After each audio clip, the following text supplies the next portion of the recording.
Hello again. I am recording this video um, a few weeks after uh, my Finn passed away. I'm in his apartment and it has to be vacated by the end of this month. So it's the 10th of February now, and I guess there's only about 2.5 weeks left to clear out the apartment. I used to spend my time over here as his companion. Now, the interesting thing about my last video, which was done almost 3 months ago, or maybe more than 3 months ago, it was this 26th of October that I did my last video.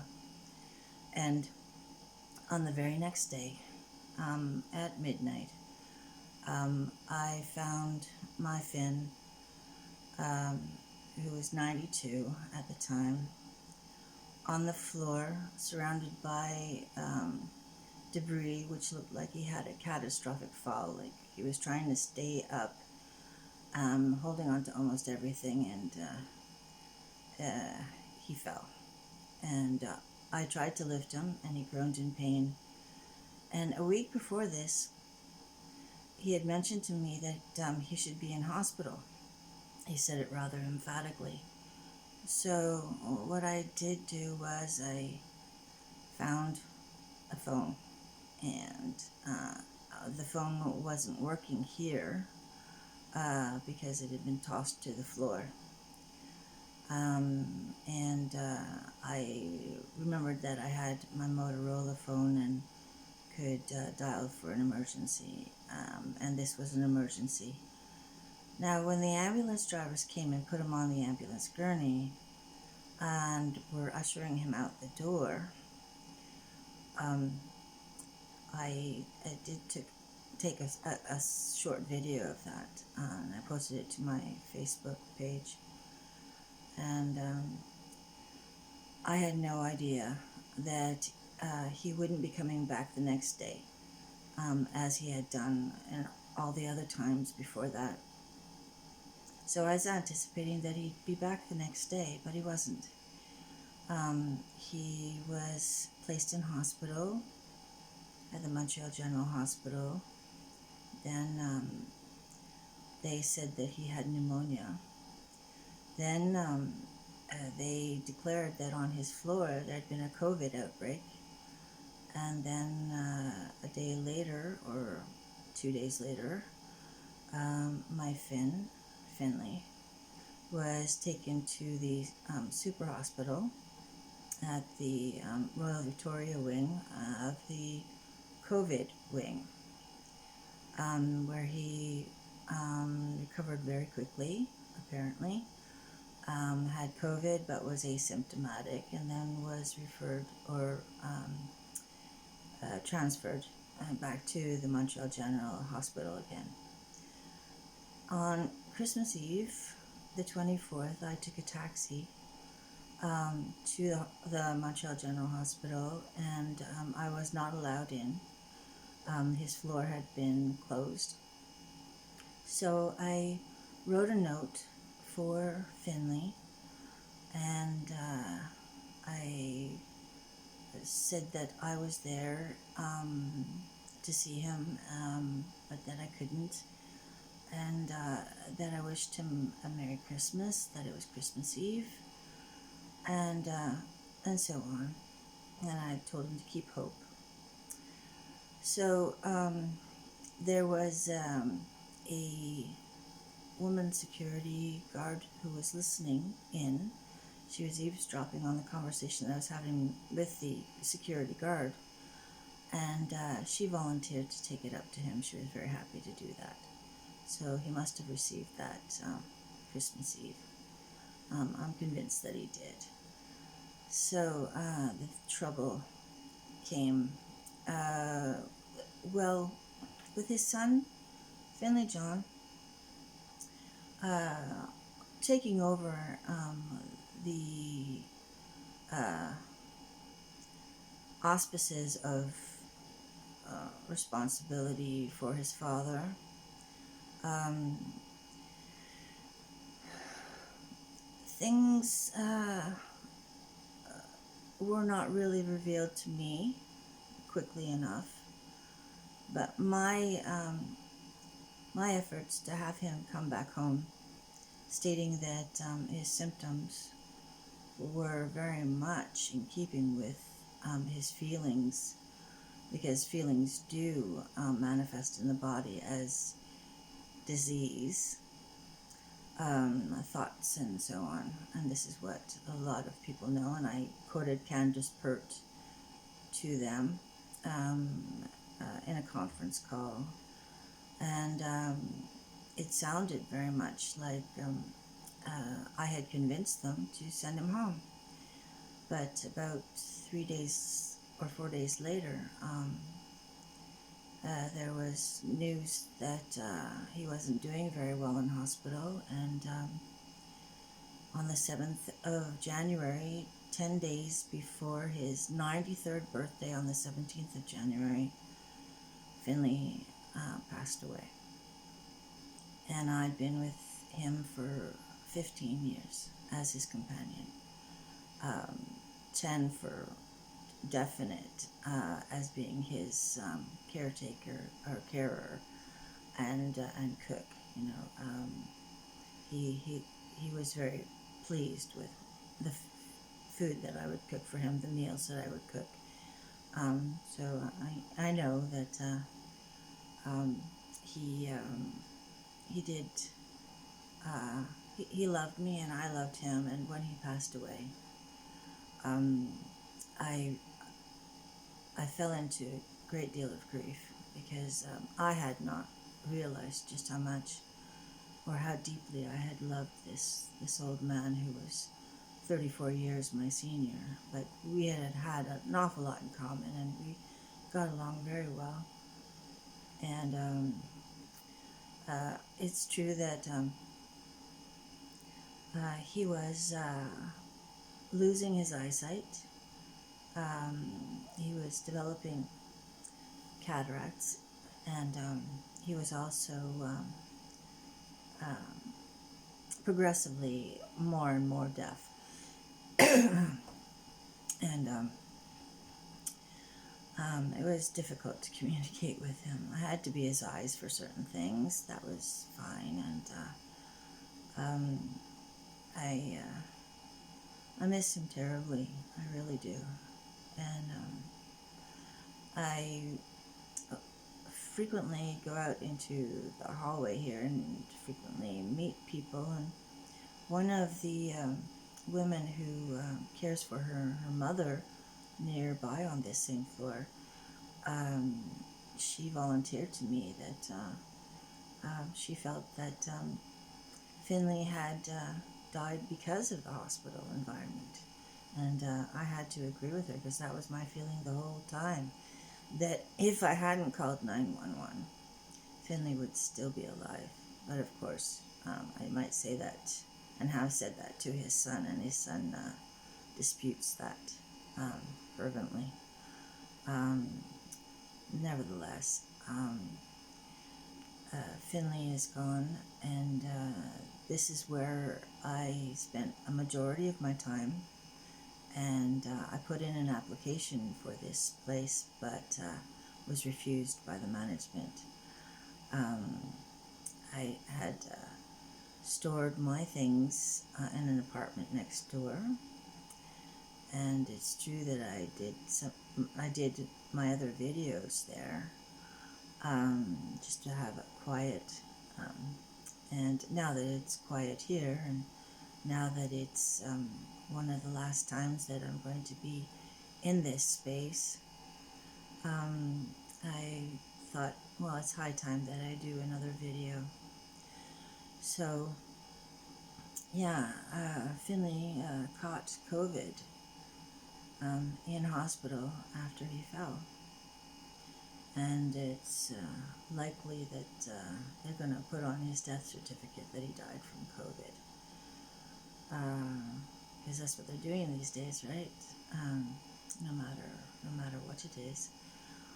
But you know, this COVID is a real thing, and it's pretty nasty. So we've been really quite vigilant in my building. The management has said that as soon as we leave our apartment doors, we must have our masks on. And some of us even wear masks and gloves when we go out into the hallway. So in recent days, probably since before February started, I began clearing things out, and I was really hoping that I could, you know, move into here because Finley's son had gifted me the furniture that was Finn's, and I had a premonitory dream several years ago, and Finley was still alive, and I told him about this premonitory dream, that I was standing in the upstairs of a house, looking in the mirrors on the dressing table. And at the time I thought, well, Finley, you know what, we're moving forward, we're going to have our own house. And he was very interested in what I had termed the law of attraction and, you know, angelic help when we set our intentions and raise our vibrations by not complaining, looking at the bright side, and keeping as positive and optimistic as we possibly can. So, yeah, Finley being gone doesn't make me feel like, well, sure, I was devastated when I heard about his death. I just, a few days there I couldn't sleep, and I cried quite a lot. But now I'm somewhat stoic, and I sense that Finley is one of my angels. So I'm really optimistic about what's coming next. I do have this broken back of mine, and this trouble with this medical file, which prevents me from getting added help from the medical people, no matter the referrals by my new family doctor. Everything is just cut short, and ultimately, you know, these are old injuries that never got treated, which should have been treated. And I do remind you that it was Dr. Daniel Kraus who said in 2005, you were obviously misdiagnosed from the very beginning, and that is the truth of it.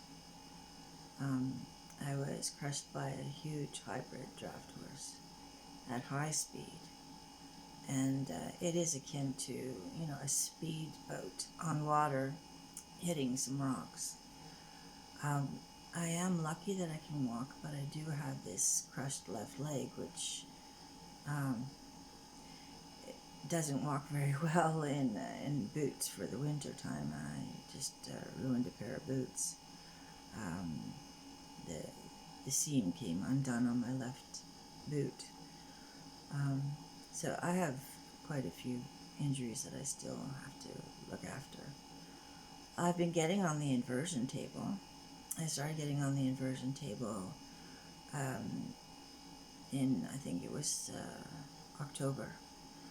I had a friend, Carol, she came by and she spotted me so that I wouldn't be afraid to go on, and Since that time, I've used it quite a bit, and I'll go on it again tonight because this bone is sort of uh, well, it's resting on the nerve, and it's difficult.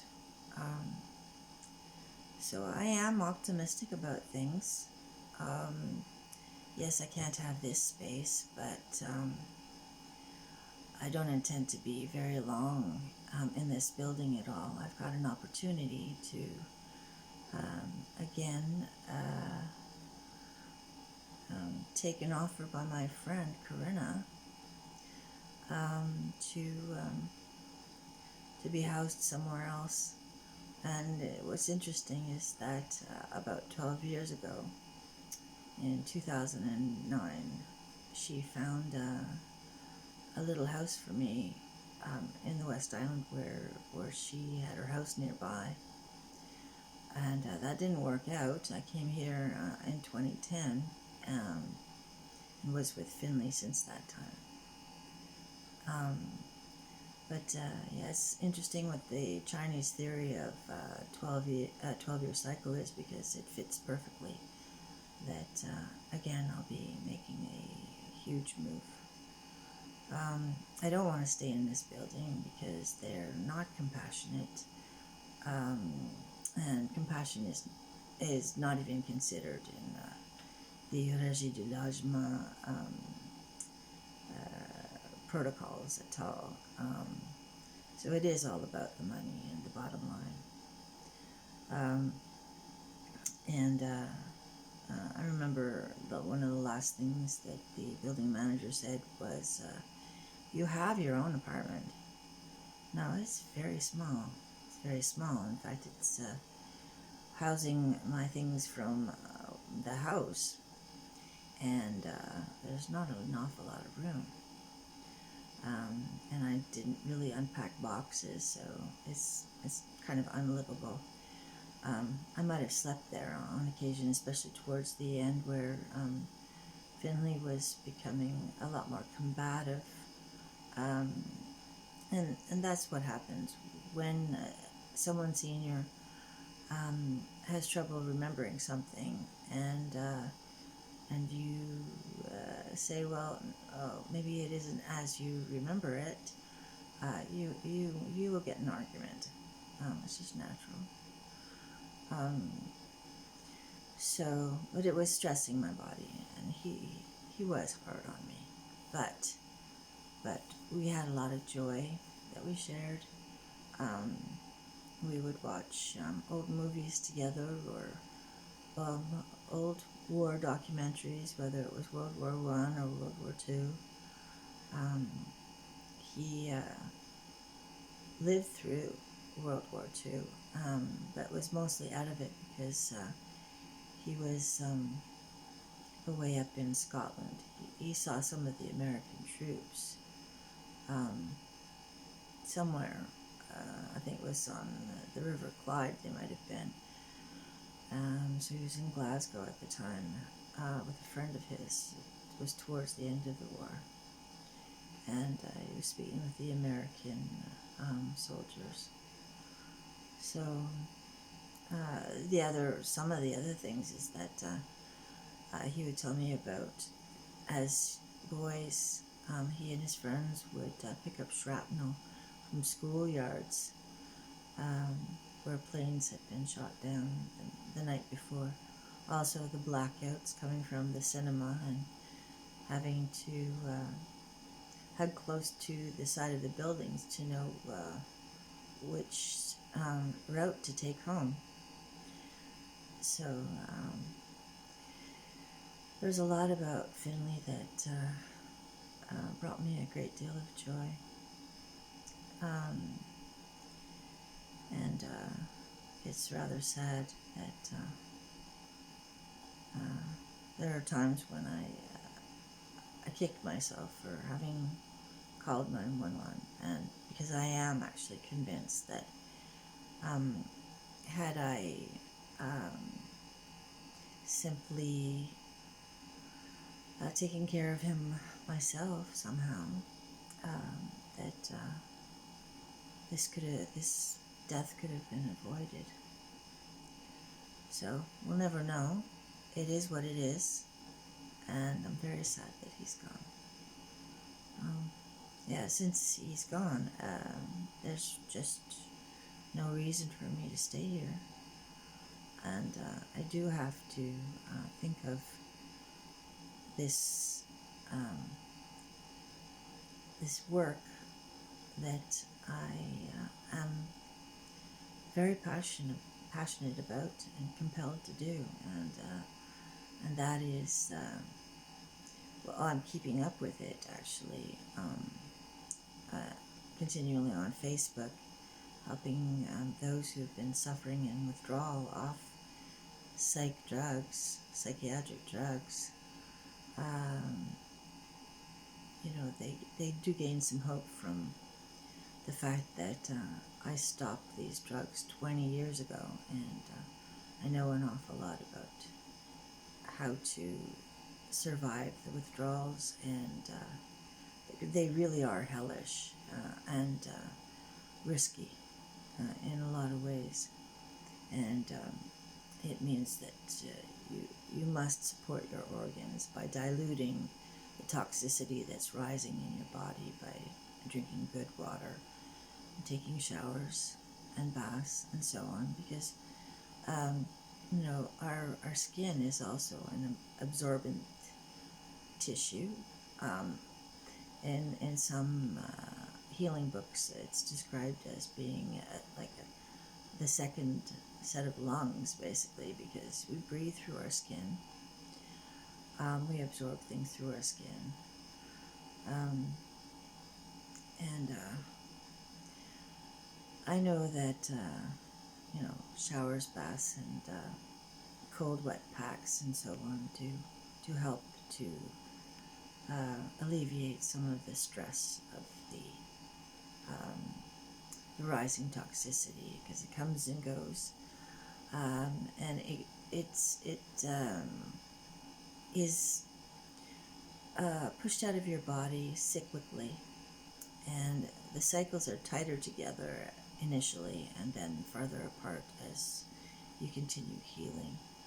But my own withdrawals after being polydrugged for 11 years in all of my 30s were 5 years long, and notably very very stressful, and at some points terrifying, because these symptoms that come up are highly bizarre. I mentioned about the sensation of bees along your spine or inside your skin, and also with the newer drugs, the newer psychiatric drugs. People have what looks like permanent damage of involuntary muscle movement. I can imagine about that. Involuntary muscle movement. That's real nerve damage, what these drugs did. Nerve damage, because they're neurotoxins. So I have been vocal elsewhere, and that is in comments on videos where they're promoting these psychiatric medications. And at times I get into a conversation with someone, and usually it's with someone who feels that their drug has saved their life. The trouble is that when you're on these drugs, you can't tell how damaging it is to your cognitive abilities, or even your ability to really understand how other people view you, because you're intoxicated on these drugs, and a lot of what will happen is, and it's accurate, so I had backlash when I stated that all psych drugs are neurotoxins which mutilate the brain and reduce life expectancy by a third. So, who would like that? To hear something like that if they're on this medication that they rely upon. I know that there are alternatives to, what do you call it, curing depression, or even, this idea of hearing voices. Well, hearing voices happens when you're given these psych drugs. Hallucinations happen when you're given these psych drugs. So, to tell the two apart, but for me, it's starkly clear these drugs are causing the illness. So, I have a challenge ahead of me. I currently try to stay calm about the fact that my attempts to get Dr. Daniel Krause's lie off my medical file have really been disappointing. Psychiatry is bent on dispensing these drugs and thinking that they're helping people, but they're not.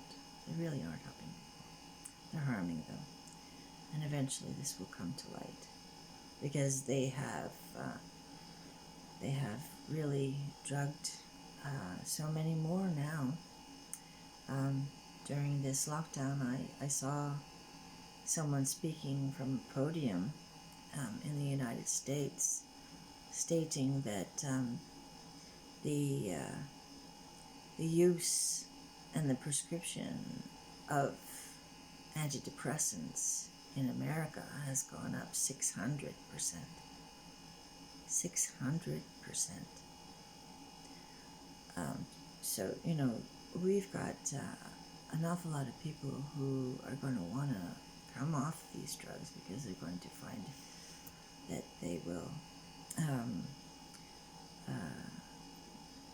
be baffled by the friends they'll lose, the marriage that falls apart, the kids who have nothing but contempt for their parents on these drugs, because they're intoxicated, and children really do not like to have an adult they rely on be intoxicated. So there's quite a bit of work to be done. So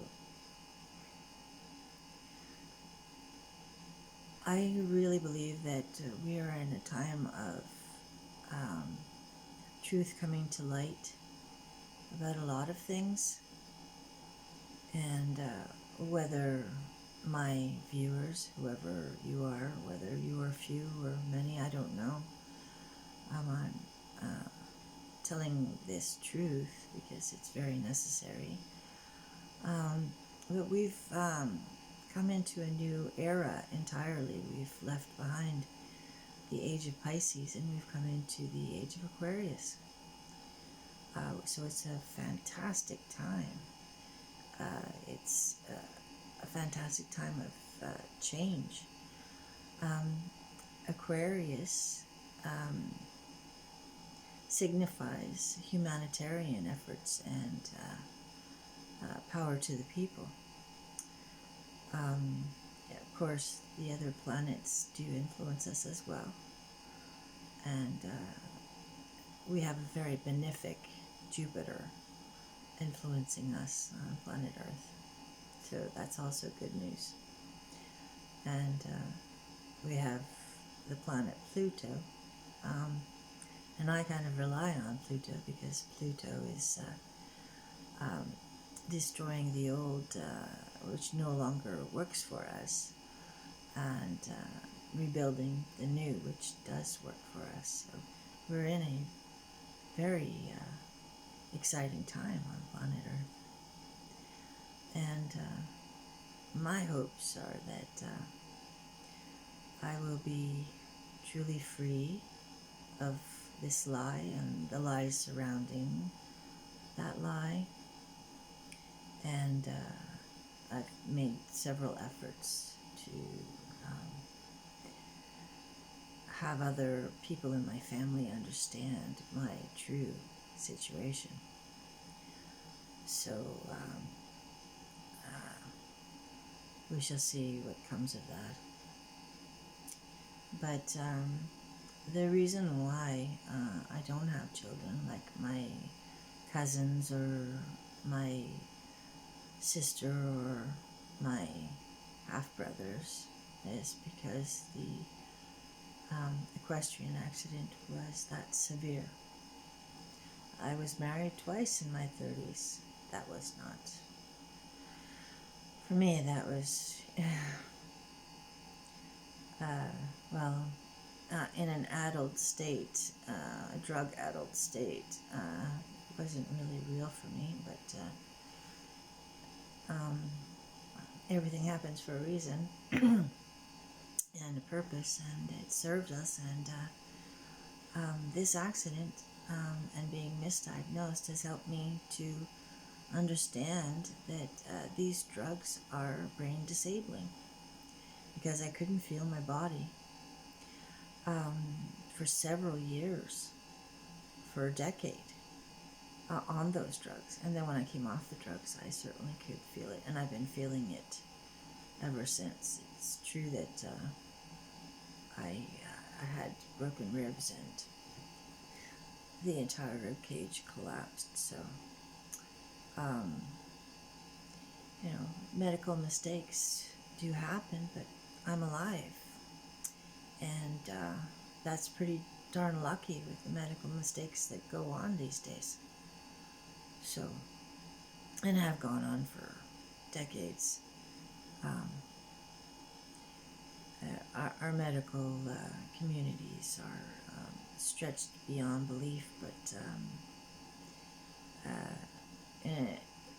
in so many ways, it's almost karmic that they're collapsing from within, really, because their whole medical model is in error.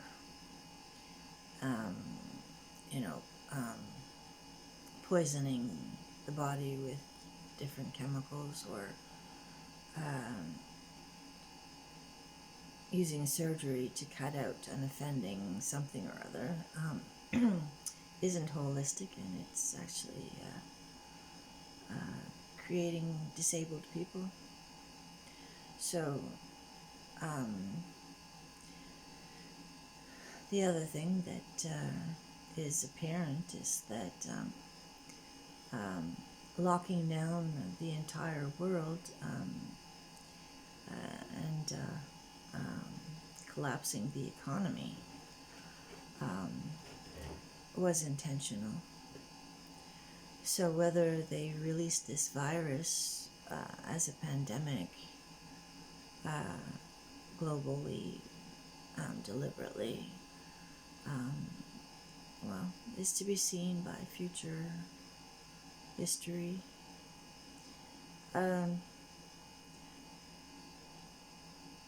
The truth will come out. The truth always does come out, and the universe does always right wrongs. And that's what I'm counting on for my situation, that the universe will right this injustice that has happened in my life, where, there's this lie on my medical file preventing me from getting proper help from the medical people my doctor sends me to. So, and, letting the doctors understand that these prescriptions that they're writing for psychiatric medications is actually harming their patients, and that there are better ways. Nutrition is very important. Well, what else can I say about our current situation. It's going to be said that the pandemic was the reason that Finley died. And that will not sit well with me. There must have been something that I could have done to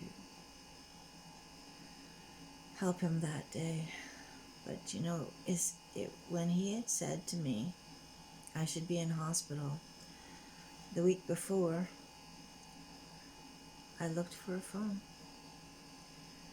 so that I could get him to a hospital.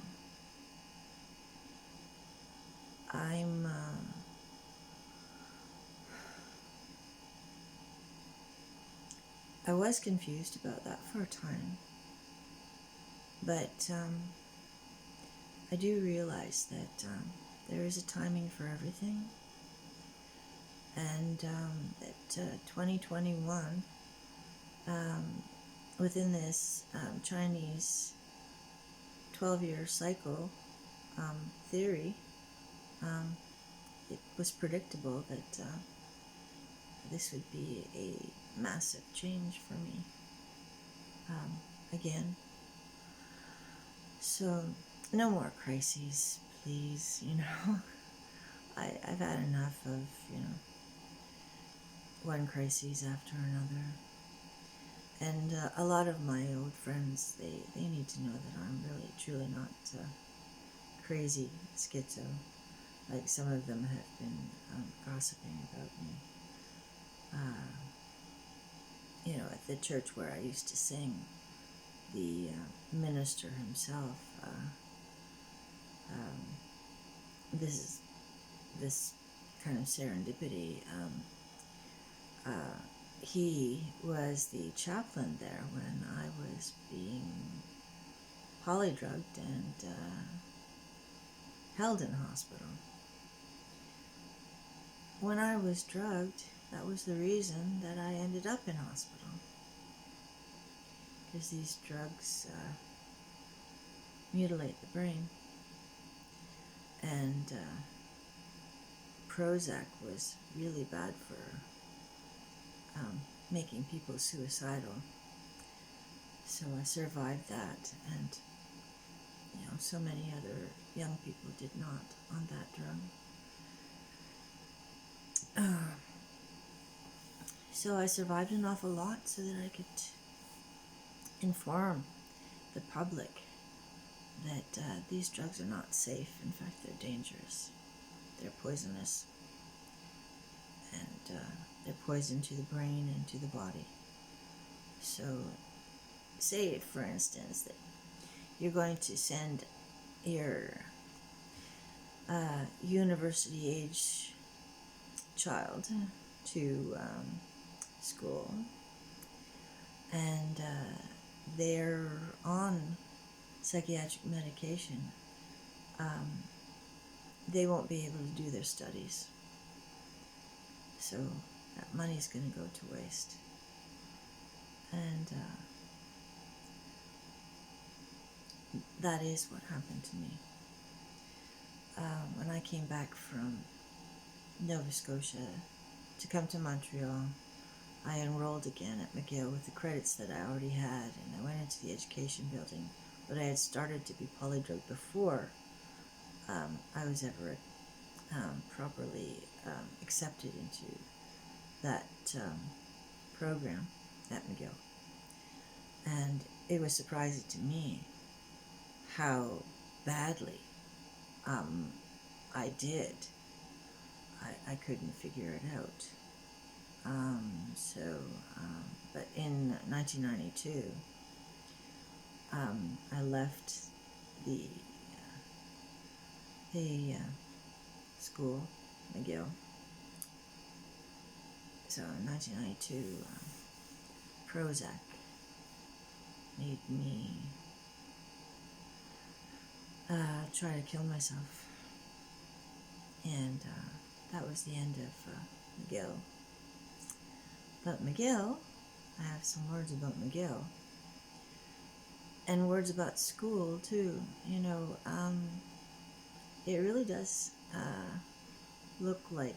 If there are people who want to create a school, they have to pick and choose who's going to teach. And in different cycles of years, you might not get the kind of teachers that are of the right caliber to teach. But then again, also, there was a government initiative in the 1980s, and in 1982 I was 20, and I started at McGill in Religious Studies, and later on it was made known to me that there was a post-modernistic view that they were supposed to have on almost everything. So, I was one of many who had come out of the Religious Studies program with those same teachers who became an atheist for a time. So that was pretty rough. They kind of drilled it out of us that there was no God, there was no Jesus. Now I'm at this place where you question everything. We have been given different religious traditions, and in many ways it's created division, which it shouldn't do. Although someone who is, say, from my perspective, a true Christian, they're loving with absolutely everybody. Compassionate, caring, and altruistic, no matter who you are. And yet, with my sister's religion, anyone who leaves it, and they believe that they've got the one true Christ, anybody who leaves that religion is dead to them,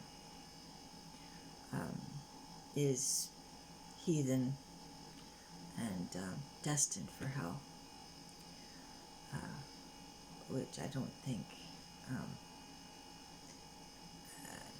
it's not rare actually with some of these religions, So, but I think someone who is truly converted to Christ, they are loving and compassionate with the whole of humanity. So,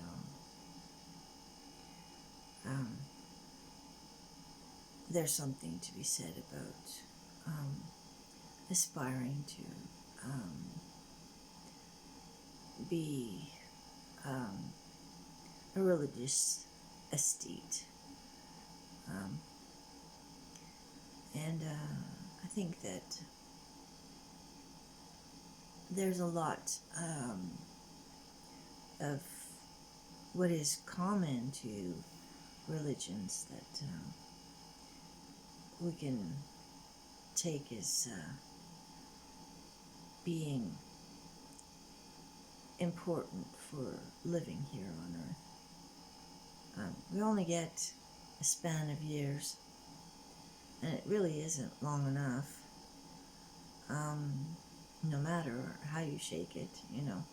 Even Finley, he was saying that sure, he would love to live till 120 and make every effort to do so.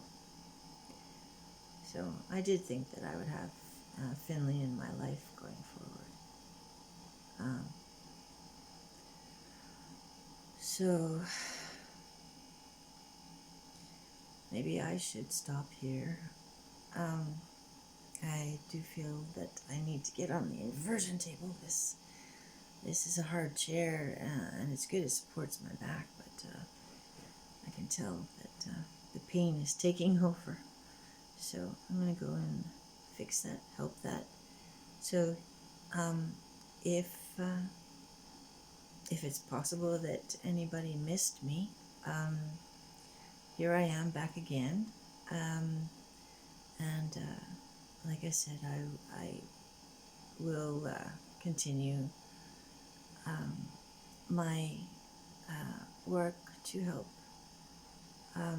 others to understand the effects of psych drugs and how to overcome them. So that's a pretty big deal. Oh yes, I can't end here because I have to say this too, is that the truth about psychiatric medication doing what it does is going to affect an awful lot of areas of our society. And the biggest controversy is going to be who we have in our prisons and why they're there. So I'll leave you to think about that because it's a pretty big deal. Really, one of the biggest, plus, the fact that people who are mentally ill are only mentally ill because of their drugs.